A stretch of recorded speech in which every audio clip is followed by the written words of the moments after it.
Welcome to the pre-game week 7 video. So this week kicks off with Spurs and Man City, and Spurs lost the game against Arsenal midweek, and I think Pochettino made a mistake in, dropping, you could say, rotating out Vertonghen and Alderweireld, who I think have been very good. Tottenham last year hardly kept clean sheets, whereas this season they've kept quite a few already, and Pochettino, he's slowly. I think last year was difficult for him, maybe defensively, because I don't think the players were there and the unity. But with Alderweireld in, definitely looked better defensively.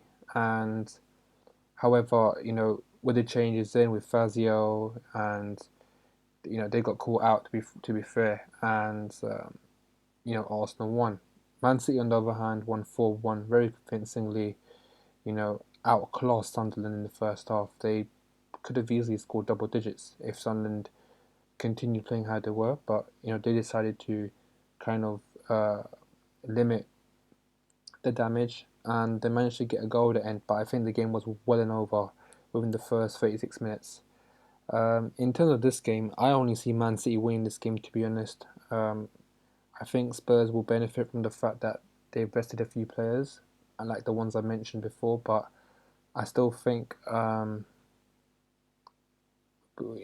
City, despite the fact that Silva is out, they've got good news in the fact that Kompany now is back, and Kompany has started the season quite well, and maybe his physical presence will be a big attribute to Man City. So I think Man City will win this game. In terms of the 3 o'clock kickoffs, Leicester and Arsenal won, obviously won against Spurs, and Leicester beat West Ham in extra time. So credit to them, still unbeaten this season. I, however, do think Arsenal will win this game. I just think it will be, I guess, a tight game, if anything. But I think if Arsenal get the first goal, I see them cruising. So, however, Leicester can cause a surprise. Not necessarily a shock, because Leicester have started the season well, but I still expect Arsenal to win this game. In terms of Liverpool Villa, now Villa came back from a great win in the derby game against Birmingham, and Liverpool needed penalties to knock out Carlisle. In my opinion, now just with Benteke coming back against Villa, and obviously him being injured now, that story is not there for the journalists. I don't know. Liverpool for me have been struggling, and I actually think they won't win this game for some reason. I think Villa, the league form has kind of dipped from the opening game week victory, so I think Liverpool are going to struggle here. For Man United and Sunderland, I only see a Man United win. Man United played pretty well against Southampton offensively, and with Schweinsteiger, in the middle, hopefully if he starts, I think Man United will be even more fluent on the ball. So, and with Sunderland's defence, that's not going to sort out by itself, and I see only Man United win this game. Southampton, Swansea should be a very tight game. In fact, this could be a draw. It's difficult to call who will win it. If anything, maybe Southampton will, because they just lost a game, at home against Man U, but they won quite emphatically in the Carling Cup. They won 6-0 away, so possibly. Whereas Swansea actually lost against Hull, so they'll be quite disappointed with that result, because I'm sure, they wanted to probably do well in that kind of competition. They've obviously won that competition before as well. In terms of Stoke and Bournemouth, I don't think Bournemouth, they've been decent on the road, but I still think Stoke, because of the kind of start they've had, there's a lot of pressure. I think they will probably galvanise them, and I do think Stoke will end up winning this game. But I can probably see Stoke conceding. I don't know. I think Stoke's defence has not been very convincing this season. In fact, they've not kept a clean sheet. So, but obviously there's a few players, that are coming back for them, like Bojan, and with Peter Crouch potentially going to start as well. I think Stoke will probably be stronger. And once they've got Juve back, I think they will have pretty much the kind of first 11 they want to kind of put out. In terms of the West Ham Norwich game, there's not really much to say. I think West Ham should win this game, despite the fact that they've had a bit of a shaky start in terms of the home fixtures. I still see West Ham win this game.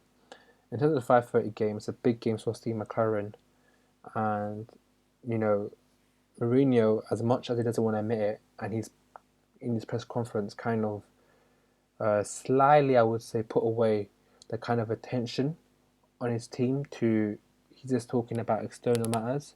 I still think Chelsea are under pressure from the start of the season, and um, the way they've started is just not good enough. Because it's not even about the fact that they are, 8 points off Man City. It's more about the performances. Even against Arsenal, we've seen the fact that that result was quite dubious. So I don't know. Last season we saw Newcastle beat Chelsea, but obviously that's a different team altogether and a different manager. I don't know what to say. I won't be surprised if Newcastle really upped the game. All the players uh, gave 110% and got something out of Chelsea. So I want to go for a draw here. I think Chelsea may struggle without Costa because let's not forget he was man of the match, right? So yeah. In terms of the Sunday game, there's only one: Watford and Palace, and you know Watford got a great victory against Newcastle away. That should not be underestimated, even though Newcastle have not been in form. They turned up Watford and Igalo scored two great goals. But I think with Palace's recent, dip in form, I think they will come back and win this game. Um, there is this question about who's going to play in strike because they played Balassi and that hasn't been working out. Balassi's not. I don't think he's a striker. So with Gale scoring a hat trick midweek, maybe he'll be reintroduced back into the first team, but potentially Fraser Campbell or maybe even Conor Wickham. Lastly, the Monday fixtures: West Brom and Everton. West Brom, you know, obviously they won against Villa, but the main thing was Perino came back and he scored.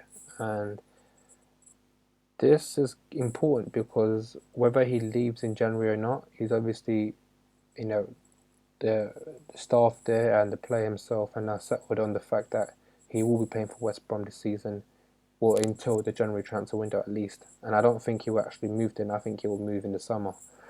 So with Everton, they won away at Reading 2-1. I think this could be a potentially a nil-nil game. If anything, West Brom might snatch it. I'll be quite surprised if Everton did snatch this. Tony Pulis's team at home tend to be quite good defensively. With it being a live game, I don't know. I just don't really see Everton win this game. But if Everton do, this will be a great result for them. So yeah, that's my analysis for the fixtures this game week. In terms of any particular players, I will highlight for this particular game week. I mean, with the Spurs Man City game, I can see Man City scoring some goals. And in terms of offensive players, Sterling, De Bruyne, Aguero, these are probably players I've mentioned before, but definitely worth looking at. In terms of Leicester and Arsenal, maybe Sanchez. I know Sanchez not started off yet, and he's been getting pretty much the same points as Carlos Sanchez, but he's someone to look at.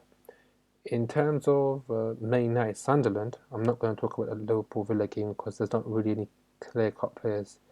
In terms of Man United's team, I think the player to really look at is actually Mata, not Martial. I think Mata's the one who's, if you're going to look at someone to get from Man United's team, for me it'll be Mata. In terms of Southampton and Swansea, I think Mane, he was a player I was considering a couple of weeks ago.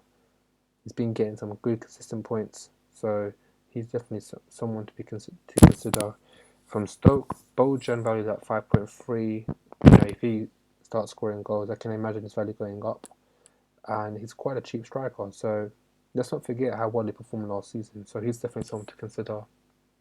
In terms of West Ham and Norwich, there's not really much to say. I mean, Sacco looks like he probably will start, but I heard he's got a bit of an injury.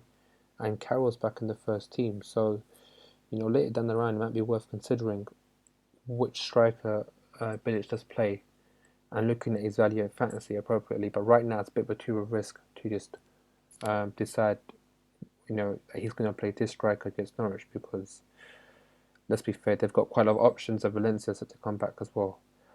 And in terms of the other games, I mean, for me, Chelsea, I think Pedro, if I'm honest, is probably the most enticing midfielder I saw against Arsenal in terms of he was getting the most chances.